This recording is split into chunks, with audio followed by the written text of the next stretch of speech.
बर्बाद करेंगे। इसलिए बेटर है कि अपने लाइफ पर ध्यान दीजिए, अपना करियर बनाइए, इस सब चीजों पे ज्यादा ध्यान नहीं दे। आजकल तो ससुराल फैशन हो गया है, टेडी बियर का फैशन, डेयरी मिल्क का फैशन। ज्यादातर जिसके पास टेडी बियर रहता है ना, देखिएगा वो टेडी बियर ज्यादा चांसेज है कि वो खुद नहीं खरीदा होगा, ओकरा कोनो और गिफ्ट दिया होगा। तो जितना सबके पास टेडी बियर रहता है, देखिएगा कोनो ना कोनो को गिफ्ट देले है।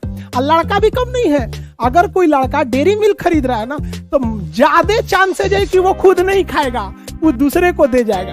और लड़का कम होशियार है, लड़की को लगता है कि डेयरी मिल्क दे रहा है, अरे वो चोट्टा बहुत होशियार है, उसको पता नहीं है कि ये अभी फंसेगी कि नहीं, इसलिए वो इन्वेस्टमेंट कम करना चाहता है। सोचता है कि 10 रुपया में पहले इन्वेस्टमेंट करके देखते हैं कि शेयर हमारी ओर आएगा कि नहीं। तो जब देखेगा ओहो ठीक ठाक आ रहा है, तो 10 रुपया की जगह 40 वाला डेयरी मिल्क धीरे धीरे इन्वेस्टमेंट करता है। कौन है? रुपे, वीजा या मास्टर कार्ड, इनमें से बेस्ट कौन है? तो देखिए, ये यूएस की कंपनी है, भारत में ये 50% मार्केट कैप्चर की हुई है। ये भी यूएस की कंपनी है, भारत में ये लगभग 30% मार्केट कैप्चर की है। इसका कहना है कि भैया हम आपका पैसा जो है ये नेशनल भी दे सकते हैं और इंटरनेशनल भी दे सकते हैं। मतलब आप विदेश में से भी पैसा निकालना चाहिएगा तो हम दे सकते हैं।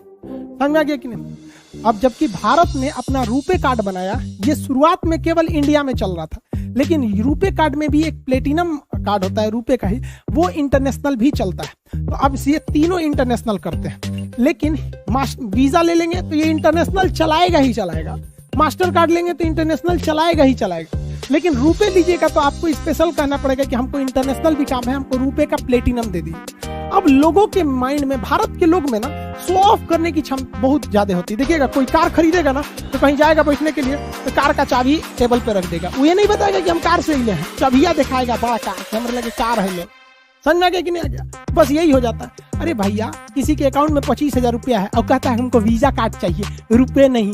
25,000 रुपया लेके तू लंदन ना जी तो घूमे, तो यहाँ पे क्या काम है उसको?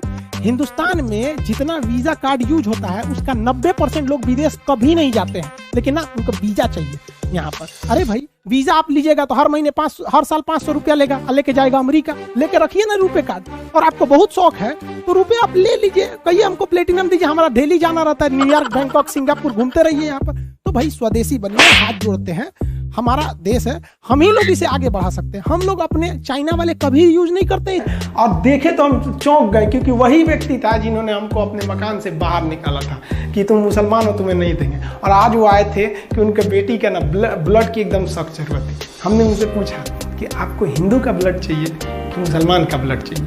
तो उन्होंने कहा कि भाई कुछ भी चलेगा वहाँ पर। तो उनको भाई ऐसे तो ब्लड कोई पूछ के थोड़ी देता है किसका है, लेकिन फिर भी वो इंसान टोटली चेंज हो गए। और हम कुछ दिन पहले जब वहाँ गए थे तो देखे थे अब वो ये सब मानसिकता से हट गए हैं कि किसको देना चाहिए या किसको नहीं देना चाहिए। तो हर समस्या का समाधान होता है, आप समस्या से भागिए नहीं।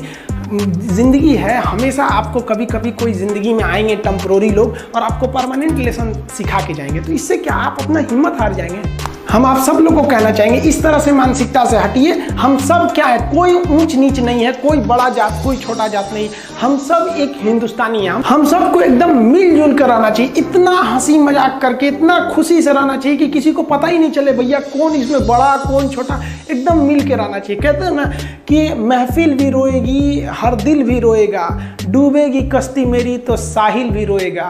इतना प्यार बांटूंगा इस दुनिया में ऐ मेरे दोस्त कि मेरे मरने के बाद मेरे आशिक तो क्या मेरा कातिल भी रोएगा। और दुनिया में ना किसी भी समस्या है भाई, उसका सबसे अच्छा एक टोल फ्री नंबर है। दुनिया की कोई भी समस्या का सबसे टोल फ्री नंबर है दोस्त। एक बढ़िया दोस्त बनाओ भाई, 2-4 लोगों का, और उनसे ही आप पढ़ाई लिखाई हर तरह के डिस्कस करते रहो। दोस्त से बढ़िया टोल फ्री नंबर कोई नहीं है, हर चीज़ का इलाज है। और कुछ दोस्त जिंदगी में तो ऐसे बनाओ ना जो आपकी प्रॉब्लम को वैसे ही समझ जाए जैसे डॉक्टर की लिखावट मेडिकल स्टोर वाला पढ़ लेता है। और एक बात और, ये जो अच्छी किताबें होती हैं और अच्छे दोस्त होते हैं ना, जल्दी समझ में नहीं आते हैं, लेकिन इसलिए दोस्ती बहुत अच्छे सोच समझ के कीजिएगा। क्योंकि कहा जाता है कि एक आम 10 आम को सड़ा सकता है, लेकिन 10 अच्छा आम एक सड़े हुए आम को कभी ठीक नहीं कर सकते हैं। इसलिए अगर आपको कोई आपके सर्किल में, कोई आपके करियर में कोई बाधा आता है तो तुरंत बाहर कीजिए, उनसे कोई इग्नोर मत कीजिए। जिंदगी जो है ना वो एक एग्जाम की तरह है, और इस एग्जाम में ना ज्यादातर लोग फेल हो जा रहे हैं। क्यों फेल हो रहे हैं? क्योंकि वो एक दूसरे का नकल कर रहे हैं। और उनको पता ही नहीं है कि सबका क्वेश्चन पेपर अलग है, इसीलिए फेल हो रहे हैं। तो जिंदगी में सबकी समस्याएं अलग होती हैं। आप दूसरे की समस्या से केवल साहस ले सकते हैं, उसका तरीका नहीं अपना सकते। हिम्मत बनाए रखिए कि नहीं, हमें भी इस सफलता को पाना है। और ये जिंदगी जो है ना, एक अजीब सी रेस है यार, समझ में नहीं आता है। अगर तेज भागिएगा तो आपके अपने पीछे छूट जाएंगे, और धीमे दौड़िएगा तो आपके अपने ही आपको पीछे छोड़ के चले जाएंगे। इसलिए जिंदगी की रफ्तार इतनी बनाए रखो यार कि भले दुश्मन आगे निकल जाए, लेकिन एक दोस्त पीछे नहीं छूटना चाहिए। अपने जिंदगी में हौसला बना के रखिए। पतंग को पता होता है कि उसका अंत एक कचड़े में जाकर होगा, लेकिन उससे पहले उसे आसमान छूकर दिखाना होता है। पहाड़ों को चीरते हुए जब नदी निकलती है ना, तो कभी नहीं पूछती है कि समुंदर अभी कितना दूर है। और नदी में गिरने से तो कभी किसी की मौत नहीं होती है, मरता तो वही है जिसे तैरना नहीं आता है। तो हम सब परिस्थितियों के आगे हार जाते हैं, हम हार जाते हैं। परिस्थितियां सबके सामने होती है, जो डट के रहा उसे मंजिल मिली, और जो नहीं डटा वो हार के चला गया। जब हमारे पास परिस्थितियां आती हैं, हम घिर जाते हैं चारों ओर से, तो हम परिस्थितियों को दोष देने लगते हैं, न कि उस परिस्थितियों से निकलते हैं। कोई मस्जिद जाता है, कोई मंदिर जाता है, कभी सोचा है भगवान को कितना बुरा लगता होगा? सोचते होंगे कि बंदा केवल हमसे मांगने ही आता है, यार कभी मिलने भी आया करो। हमको तो लगता है किसी दिन भगवान निकल के बोलेंगे कि यार केवल तुम लोग हमसे मांगने ही आते हो, कभी मिलने भी आया करो। तो भगवान से या अल्लाह से सबसे एक दुआ मांगिए कि आप हमको मुसीबत देना है, आप दीजिए। आप जिस तरह से हमें खुशी देते हैं, उसी तरह से हम आपके दिए गए दुखों को भी अपनाएंगे। लेकिन हाँ, उस दुख से लड़ने की हिम्मत भी जरूर दीजिएगा। और सबको अपने अपने कर्मों का पता होता है, यूं ही गंगा किनारे इतनी भीड़ नहीं लगी रहती। देखिए जिंदगी में आपसे भी कुछ गलतियां होंगी, और गलती किससे होती है? जो काम करता है, मेहनत करने वालों से ही तो गलतियां होती है। निकम्मों की तो पूरी जिंदगी निकल जाती है दूसरों में कमी ढूंढते ढूंढते। देखिए सफलता और असफलता में थोड़ा सा का अंतर है। सफलता आपका परिचय दुनिया के सामने कराएगी, और असफलता दुनिया का परिचय आपसे करा देगी। इसलिए सफल जरूर होइए। देखिए 97% लोग जो है ना, वो थक के किसी काम को छोड़ देते हैं, और जिंदगी भर उन 3% लोगों के लिए काम करने लगते हैं जो कभी भी हार नहीं मानते। मेहनत बता देता है कि परिणाम कैसे मिलेगा, वरना परिणाम तो बताता ही है कि आपका मेहनत कैसा था। कुछ लोगों को लगता है कि उनके पिताजी बहुत पहुंच वाले हैं, दादाजी बहुत पहुंच वाले हैं, तो उनकी बदौलत हमें कोई काम मिल जाएगा, कोई जॉब मिल जाएगा। तो कोई ये बहुत बड़ी बात नहीं है। पहचान से मिला काम बहुत देर तक नहीं रहती है, लेकिन काम से मिलने वाली पहचान आजीवन रहती है। हम स्टूडेंट्स को कहना चाहेंगे, आजकल स्टूडेंट्स को पता नहीं क्या हो गया है ना, सोचना लड़की के पीछे पगलाया है, कहता है कि लव हो गया। भाई दुनिया में लव नहीं होता है किसी से, ये एक अट्रैक्शन है सबको। मान लीजिए मेल है तो उसे फीमेल से होगा, फीमेल से है तो उसे मेल से होगा। तो कोई कैसे कहेगा कि हम तुम्हारी ओर अट्रैक्ट हो रहे हैं? तो उसको छुपाने के लिए कहता है हमको लव हो गया। भैया लव अब नहीं हो गया। अगर आपसे कोई कहता है ना कि आपको वो आपसे ट्रू लव करता है, तो उससे कहिएगा कि हमको अभी मेरा किडनी खराब हो गया, 1 लाख रुपए की जरूरत है, नहीं देगा। लेकिन आप अपने माता पिता से कहिएगा कि हमको 1 लाख की जरूरत है, और रियल में भी अगर हो जाएगा तो वो अपना शरीर बेच देंगे आपके लिए, लेकिन वो नहीं बेचेंगे। ये होता है लव। लेकिन लोग अट्रैक्शन को लव कहते हैं, उसके लिए पूरी जिंदगी बर्बाद कर देते हैं। ये सब बाबू गलत चीज़ है। जो आप अपना देखिए, आप अपना करियर छोड़ के अगर इस सब चीज़ में जाइएगा तो पूरी लाइफ बर्बाद हो जाएगी। आप जो रिश्ता खोजते हैं अपना कॉलेज में, कोचिंग में, ये सब परमानेंट रिश्ते नहीं हो सकते हैं। हाँ, आप गर्लफ्रेंड से शादी करेंगे तो ये आपके लिए बेस्ट लड़की होगी, लेकिन माँ बाप जो ढूंढ के लाएंगे, जो भगवान आपके लिए बनाया है, वो लड़की आपके लिए यूनिक होगी। If you will best you will number 1, and if you will unique you will only 1। तो याद रखिएगा, जो भगवान आपको बना के जोड़ता है ना, वो रिश्ता सबसे अच्छा होता है। अपने माँ बाप को देखिए ना, क्या झगड़े नहीं हुए, लेकिन आज भी वो लोग एक साथ रहते हैं। लेकिन फिर भी आप देखिए आजकल के जो वेस्टर्न कल्चर आ गया, क्या वेस्टर्न कल्चर हो गया समझ में नहीं आता है। प्यार और छुहाड़ा, इसकी ज़िंदगी ना 1 साल होती है, 1 साल में ही खराब हो जाता है। ये वेस्टर्न कल्चर है, हमारी भारत की संस्कृति नहीं है। हम गर्व करते हैं, हमें अहंकार है, हमें गुरूर है अपने भारत की संस्कृति पर। जहाँ एक छोटी सी बच्ची भी गुड़िया खरीदती है ना, तो उसके लिए दुपट्टा खरीदती है। और यार अगर आपको दिल लगाना ही है तो किताबों से लगाओ ना यार, बेवफा भी निकलेगी तो मुकद्दर बना के जाएगी।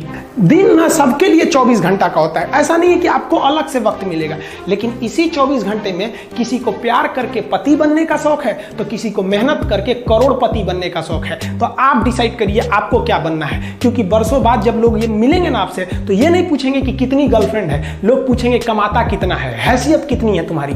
ये दुनिया का उसूल है कि लोग कभी भी आपसे खैरियत नहीं, आपकी हैसियत पूछते हैं। लोग एक दूसरे से वादा करते हैं कि तुम्हारा जिंदगी भर साथ निभाएंगे, कोई किसी का साथ नहीं निभाता है। लोग अर्थी और जनाजा भी ले जाते हैं ना 2 कदम, तो कंधे बदल बदल के ले जाते हैं, जबकि पता है कि आखिरी मुलाकात है। और लोग यहाँ कंधा बदल बदल के ले जा रहे हैं और लोग वादे कर रहे हैं कि जिंदगी भर साथ निभाएंगे, कोई साथ नहीं निभाता है।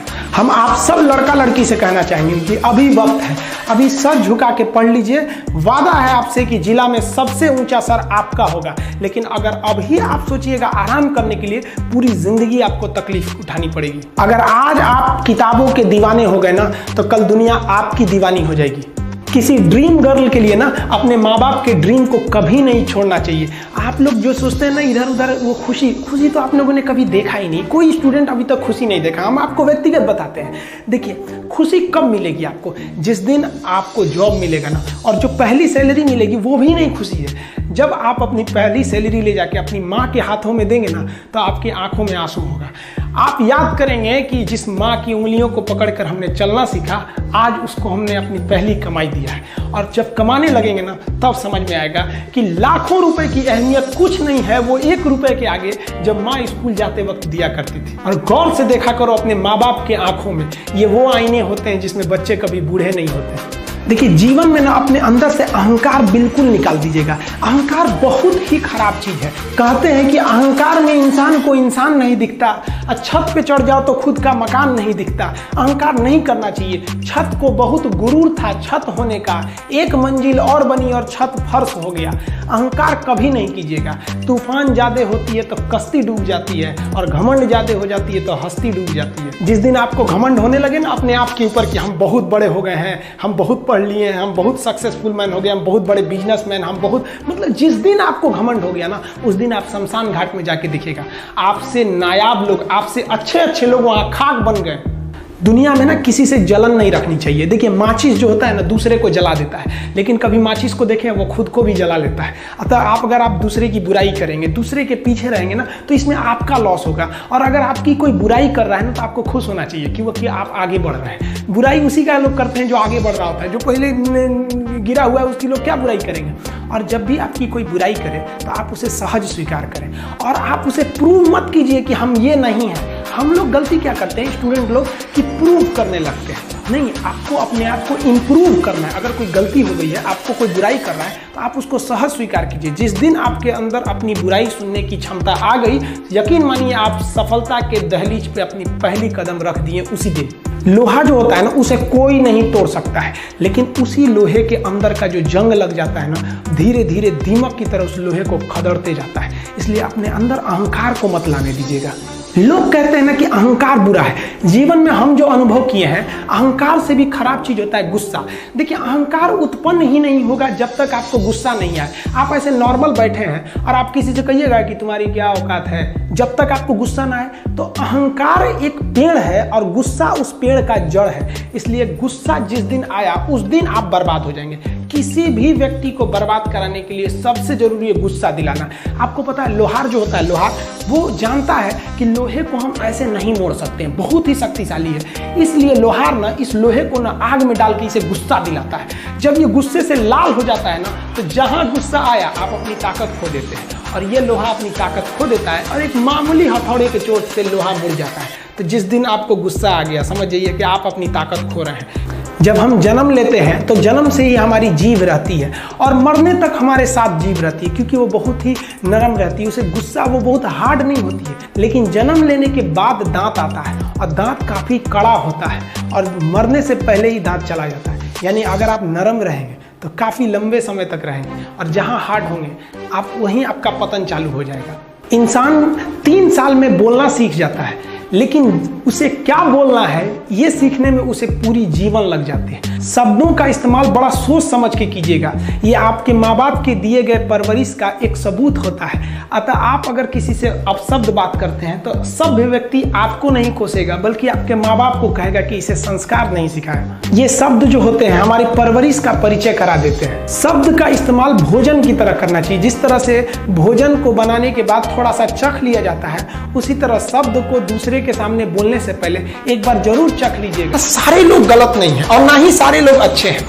कुछ ससुरे बहुत खचरा हैं और कुछ बहुत अच्छे भी हैं यहाँ पे, लेकिन इससे घबराना नहीं चाहिए। हमको कुछ समय के लिए बहुत बुरा लगा था यार, क्या हो गया हमारे देश को। जब हम गुलाम थे तो हिंदुस्तानी थे, ये आज़ादी ने हमें हिंदू मुसलमान बना दिया। ये क्या मतलब बनता है? हम तो ये कहते हैं कि भैया एक अच्छा हिंदू वही है जिसे कोई मुस्लिम भी गाली ना दे सके, कुछ ना बोल सके। आप बताइए ना, विवेकानंद के बारे में कोई अपशब्द बोल सकता है? और अच्छा मुसलमान वही है जिसे कोई हिंदू भी चाह के अपशब्द नहीं बोल सके। हम किसी को भी कहते हैं, चुनौती देते हैं, आप अब्दुल कलाम के बारे में एक अपशब्द निकालिए, आप में हिम्मत ही नहीं होगा कि आप कुछ निकाल सके इनके बारे में। देखिए, फ्रस्ट्रेट नहीं होना चाहिए। भगवान सबको एक दिन सद्बुद्धि देता है, सब लोग एक रास्ते पे आते हैं। हर समस्या का कोई ना कोई समाधान जरूर होता है। इत्तेफाक देखिए, जब पटना में ब्लड बैंक में ब्लड वगैरह घट जाता है, या आपको भी पता होगा पटना वालों को कि हम लोग कितना, मतलब ऐसा तो कोई दिन नहीं होता होगा कि जब कोई आदमी ब्लड के लिए नहीं आता होगा। और वो हम लोग थोड़ी देते हैं, हम लोग के स्टूडेंट आप ही लोग तो देते हैं जा जाके ब्लड वगैरह। तो एक दिन क्या हुआ कि पीएमसीएच में किसी का ऑपरेशन था, वहां ब्लड नहीं था, तो किसी ने बताया कि चले जाओ खान सर के पास, वो ब्लड का इंतजाम करा देंगे और फ्री में करा देते हैं। वो लड़के आप ही लोग तो ब्लड देते हैं, हम थोड़ी ना जाते हैं, हम तो आप लोग को मोटिवेट करते हैं। तो हमारे पास वो आदमी आए